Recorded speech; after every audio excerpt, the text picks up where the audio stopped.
سلامونه خوږو مینوالو زما د ادبي رنګونو د پیج ټولو ملګرو ته په شیشه باندې تاسو ته ښکارم. زه د دې پروګرام کوربه یم شمس شینواری یم. یو کلام زمزمه کومه چونکې دغه ماحول ډېر رنګین او ښایسته و، نو زما هم جذبې راوپاري دي. غواړم چې دغه د جلات خان زړیوال صاحب یو کلام دی د ژوند د حالاتو څرګندونه به پکې وشي. تاسو ته زمزمه کومه د دانش اپریدي ډېر په زور او په فرمایش باندې د ملګرو دپاره مینوالو تاسو ته د ډالۍ وي. نو دا به ځمکه دا بسمان وي ته به نه وي، نو هم به دا فاني جهان وي او ته به نه وي، نو درختګان به په میوو باندې سمسور وي او پیرا جمع به توتیان وي او ته به نه وي. یا مازدیګر به په دنیا شغلي شغلي وي،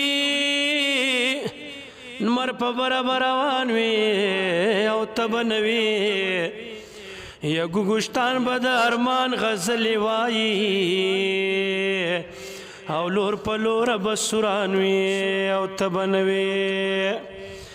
نو په وجرو به د یارانو ټولې جوړ وي او نوې نوې به دوران وي او ته به نه وي.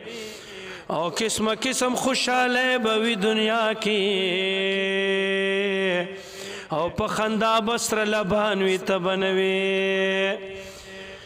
یا مازدیګر به په دنیا شغلي شغلي وي او نمر په برابر روان وي او ته به نه وي.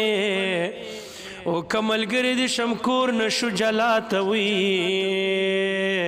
او په محفل به د بیان وي او ته به نه وي. ډېره مننه د ټولو ملګرو خوشحاله ودانو.